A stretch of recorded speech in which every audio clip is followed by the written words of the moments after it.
Was in love with my best friend for 2 years, while he clearly wasn't interested. After a mental breakdown at a time, I ghosted him and all my friends. Honestly, this is pretty straightforward. We met about 2 years ago and I instantly crushed on the guy. I honestly thought our first few nights out were dates. Up until the point he went on a rant about a girl he had a crush on. After a few beers at that point, my thought process was pretty much okay. Not dates, got it, and moved on with the intent of friendship. Except funny thing, turns out he checks all my boxes. I've never gotten along with anyone this well. People are shocked to find out, or well, not anymore, but up until about a year after we became friends. We haven't known each other for years and years. We have the same humor, like the same games and TV shows. Agree on politics, want the same things in life. All well enough to get along, but still with enough differences that we can have conversations about it. We discover bands together. We help each other with work and writing papers. I call him when I'm sad, and we both think it feels weird to not see each other for a week. Problem is, I'm completely head over fucking heels in love with a man. And it is starting to get to the point where I don't know what to do. I thought it'd go away, but every time I meet him, it's like I'm falling all over again. My friends have gone from teasing me about it to shooting me pitying looks whenever his name is brought up. My sister wants me to just stop seeing him. I go a week without talking to him, and I think I'm starting to get over it. But whenever I see him again, it all comes rushing back. I don't know what to do, it hurts and it's not fun anymore. I've been on dates with some amazing guys who like me, but my feelings for my friend is stopping me from falling for someone else. It's starting to feel pathetic, and at this point I see no good option. He's my best friend, the best I've ever had. And I just don't want to lose him at this point. I think asking him out would achieve that, since it's been so long since we met. I know the only way for me, personally, to get over someone is to stop seeing them. But I don't want to lose my best friend. The finishing touch keeping me on the hook are these looks he gives me. I've had other friends confirm he does this, because I was, honest to God, starting to think I was losing my fucking mind. Whenever we're out in a group at a party or the pub, whenever I look over at him, it seems he's always looking at me. And these eye contacts last way too long to be normal. Like a good 6-7 seconds of us just looking at each other across the table, or the room or the bar. And he does this little smile. I've never seen it on him in any other situation. I don't know what it means. I have no idea why we do this or how it came to be. But it's the final fucking nail in this coffin of hopelessness I'm buried in right now. I don't know if I'm crazy and over-interpreting things, which is very likely, or if I should just give it a shot and ask him out, even though it might ruin the friendship, or us stop seeing him, or to just carry on and hope this feeling goes away at some point of the distant future. I'm so frustrated I want to cry and have cried a lot. I just don't know what to do here. Update November 13th, 2024. So, hello, I made a post on this, looking for advice on how to handle my incredibly painful, unrequited love for my best friend. I'd honestly forgotten about this, until making a password reset on another account. But as I read through the post, I remember how very comforting and terrifying the responses to my post was being. A more or less unanimous ass came out that scared my ass to death. Sorry that this isn't really a happy update, but I don't know, it felt weird seeing something I wrote in what feels like a different life, and the people who responded seemed so genuinely kind and trying to help. I feel like I weirdly owe some kind of update. Especially for that one dear, sweet commenter whose account is now deleted. I so wish I'd have a way to reach out to them, because that was one of the most thoughtful comments I think I've ever gotten. And just to recap with hindsight, I really was in love with this man, and I had been for about 2 years. Like full 9 yards in love. Struggling to breathe when he talked about someone else, but still cheering him on because he deserved happiness levels of in love. If that sounds a bit like obsession to you, then that's because it probably was. The thing about unrequited love, the thing that really sucks about it, is that it's incredibly hard to move on from. But until you do move on, your brain keeps obsessing about it, to the point where it can be impossible to get anything done. It had been 2 years of that when I made that post, 2 years of pining in pain and an ever-growing pile of crushed hopes. And I think I was going a little bit insane, constantly swinging between butterflies and love highs when I was with my friend, and the crushing feeling of rejection every time he'd say goodbye. And the obsession over things like how long he'd look at me, how long he'd let a hug last, how fast he'd respond to my texts, things which could either make or break my entire day, depending on what the answer was. On to the actual update after that primer. About a month and a half or so after I made that post, still trying to hype myself up to actually ask this man out, I accidentally became a head organizer for an event at the university. I was studying it for the moment. Long story short, the person managing me was not kind. I was extremely overworked from the event. On top of writing a thesis, I was equally stressed out in my private life, due to the whole situation with my best friend, and I ended up going through a pretty severe case of burnout. Add onto everything that I developed an addiction to alcohol to try to handle everything, and was also experiencing what was most likely a drug-induced paranoid psychosis, and I was a mess. I ended up moving back in with my dad in September, and spent about a year doing nothing but sleeping, crying, playing Skyrim, and going to rehab and therapy. Start of 2021, I went back to school and slowly recovered. I've been sober since 2020. The paranoia hasn't completely gone away, but it's more manageable. I used to think my landlord listened to me through a radar measurement device, and at least that's over, and I think I've got a work-life balance figured out. That helps me not overwork myself or go into free time lethargy because I've got too much time off. It was long and painful, but I did it. If you're wondering where my best friend was in all of this, I honestly don't know. I went back to look at our text messages, and from what I can see, he tried to call me a few times in early September. I didn't respond, and then nothing until around Christmas, when he wondered if I wanted to meet up sometime. I said yes and then never followed through. He hasn't texted me since January 4th, 2020.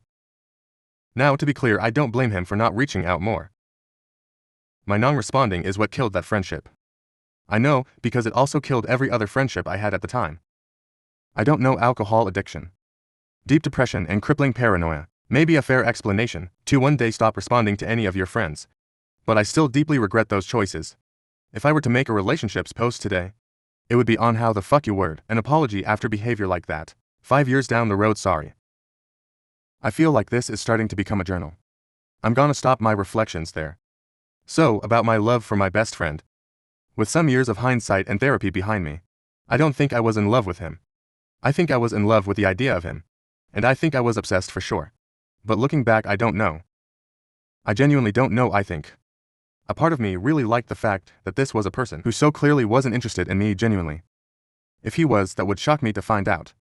Because he spent 2 years ignoring the, in hindsight, very obvious attempts I made to deepen the relationship. Some examples include him saying he's waiting for the right person. Me responding, sometimes I feel like I already have. Do you ever feel like that? And I'm going, nah.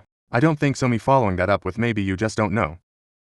The heart is weird sometimes, and I'm going, I'm pretty sure I'd know. One time we talked about why people fall in love, and I genuinely tried to convince him a deep friendship was all you needed. Why he insisted that there needed to be a level of sexual attraction. As well, I tried to get him to do that 36 questions that will make you fall in love thing with me. I kept trying to find excuses to hold his hand. Rest in peace, my palm reading career. You were nothing but a thinly veiled attempted finger touching.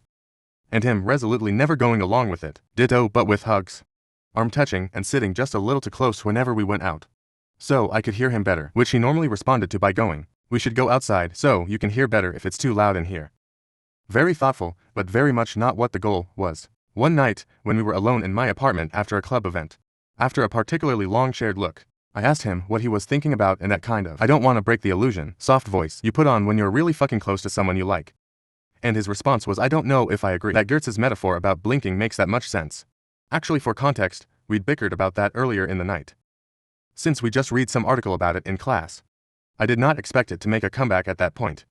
Another night when we were out together, and there had been a lot of looks and closely leaned and laughing together, and he pulls me to one side by the hand to talk to me about something. Heart racing, only to ask me if I know if one of my friends is single, because he thinks she's really fucking cute, and might have been looking at him all night. Looking back, at least some of this stuff is sort of funny. I have no idea if he knew or knows now that I was in love with him. I wouldn't be surprised if some of my old friends eventually told him. But of course he's never reached out about it. But yes, I think I kinda like the security of this person, who clearly didn't like me back.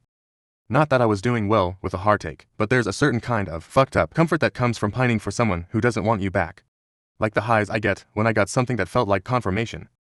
Made up for the lows of crying in my apartment stairway when I got home after a denial.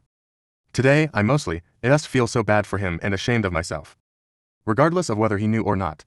And I'm trying to cling to the fact that he seemed to at least continue wanting to be friends as some indicator that he never felt creeped out or uncomfortable. My behavior was pretty fucking creepy.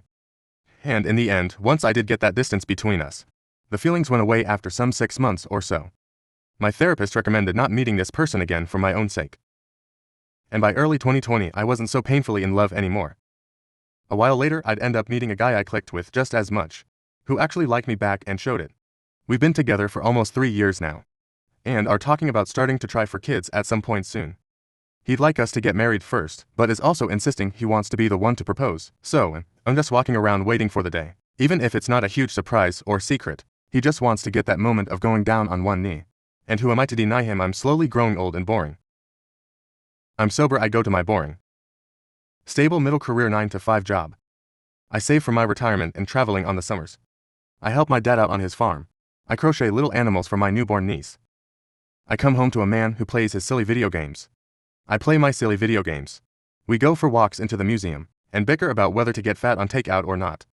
I have some regrets about how my early 20s ended up playing out. But by God, I wouldn't want to go back. Next story. Daughter wanted to live with her deadbeat bio mom who abandoned her. So I cut off her college fund. A week later, she discovered her mom stole $10,000 from her. Hello everyone. I'm a single dad to my 18-year-old daughter Emma. Her bio mom left us when she was young, and I've raised her with the help of my wife, who has been a wonderful mother figure.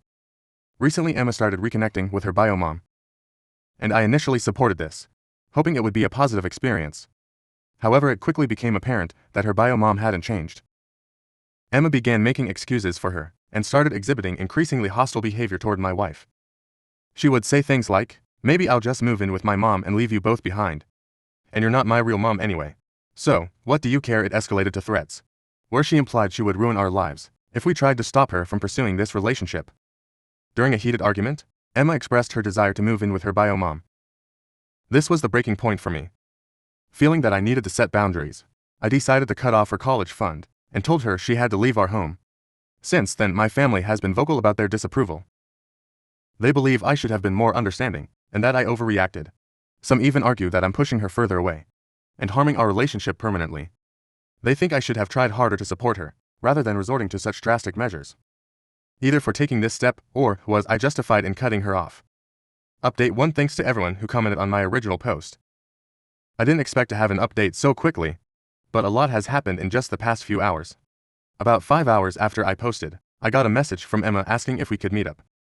She suggested a nearby coffee shop, and although I was unsure of what to expect, I agreed to meet her when I arrived. I could tell right away that something was different. Emma looked exhausted and stressed, not at all like the confident person who left our home. She told me that her time with her bio mom had been a disaster. Not only had her mom treated her coldly, but she also demanded an exorbitant amount of money for rent, far more than Emma could afford. It became clear to Emma that her mom wasn't interested in having a real relationship with her, just in using her for financial gain. Emma was visibly upset as she apologized for the way she had treated me and my wife. She admitted that she'd made a huge mistake and asked if she could come back home. It was obvious she was genuinely remorseful, and she said she realized now how much we had done for her. I told her that I'm willing to work on rebuilding our relationship, but it's going to take time and effort on both sides. We discussed setting some boundaries and working through the issues that led to all of this. In the first place, she agreed, and we left the coffee shop with a plan to move forward. One step at a time. It's not going to be an easy road, but I'm hopeful that we can heal from this and come out stronger on the other side. I'm still processing everything, but I'm relieved that Emma wants to make things right. Update 2? Hey everyone, I've got another update and things have gotten even more intense since my last post a day after Emma and I reconciled. Her bio mom showed up at our house. I didn't expect her to come here, but she was furious, screaming about how I had taken her daughter away and how I was trying to turn Emma against her. She was completely out of control, and it quickly became clear that she wasn't going to leave peacefully. I tried to calm her down, but nothing worked. So I had no choice but to call the cops. When the police arrived, Emma was visibly shaken. As they escorted her mom away, Emma asked me to press charges. She was done with her mom's manipulations and wanted to protect herself from any further harm. While we were dealing with the fallout, Emma mentioned that her bio mom had access to her credit card. We decided to check her account, and that's when we discovered something shocking. Her mom had taken out $10,000 without Emma's knowledge. We were both stunned and heartbroken. After reporting the theft to the police, we started doing some digging of our own. We found out that Emma's bio mom was drowning in debt. She'd been using Emma as a financial lifeline, which explained the outrageous demands for rent and the recent theft. She was desperate and willing to do anything to get her hands on more money. We provided all the evidence to the police, and they're now investigating her for fraud. Emma is devastated but also relieved that the truth is coming to light. We're working with a bank to try to recover the stolen money, and I've hired a lawyer to help us navigate the legal process. This whole situation has been incredibly tough on Emma, but she's been strong through it all. We're focusing on moving forward and rebuilding trust. I'm grateful that she came back home when she did, because who knows how much worse things could have gotten if she'd stayed with her mom any longer. It's going to take time to heal from all of this. But we're on the right path now. Emma knows she has our full support, and we're committed to helping her get through this. I'm just glad we caught onto what was happening before it was too late. Comments Rob has replied. Oop on his wife's role in his daughter's life as a stepmom/maternal figure. Oop. My wife has been her maternal figure ever since she was 3. So she has a say in it, and also the bio mom has never raised a finger in raising. I raised her and always gave her what she wanted, to a certain extent though. Commenter 1, who do you are in your feelings? And not being understanding and a parent. You are upset because she's rejecting your wife. You are disregarding her feelings? When she says you loved your wife more, instead of asking why does she feel like that? You may think your wife is this great person, but she may not be to your daughter. You're protecting your wife because your daughter is rejecting her. Allow her space to navigate that relationship. Her mom without you punishing her. Oop, I have seen firsthand how my wife treats my daughter. To be exact, she did all the work for my daughter, as my wife is sterile, and would help in holiday maths and even hug her, and my daughter would always praise her. When I asked her if she had any problems with her, commenter to yes. You are being petty, she's an adult now. And she wants to establish a relationship with her mom. For you to punish her for choices that have nothing to do with her college education is incredibly irresponsible, and makes you just as bad as her mom. Oop, her mom abandoned her and never looked back until she was 18. Obviously, and compelled. Commenter 3. Just let her figure out that her bio mom is a piece of shit. That's the best way to go about it. Update the 3rd of September 24th, 2024. Hey everyone, I've got another update. And this one has been extremely difficult for our family. After we press charges and discover the theft of $10,000 from Emma's credit card, her bio mom started harassing us nonstop. It started with constant phone calls and text messages, both to me and Emma, begging, demanding and threatening us to drop the lawsuit. She even began showing up at our workplaces. At my office she caused a scene, screaming at the receptionist to let her in, calling me a thief and claiming I was ruining her life. Emma's job wasn't spared either. Her bio mom went there too, embarrassing her in front of her coworkers and even threatening to expose personal details about our family if we didn't drop the charges. We tried to block her out, but things came to a head when she showed up at our house again. This time she was even more out of control. She started screaming and calling my wife all kinds of vile names, including a nasty whore, claiming she had stolen Emma from her.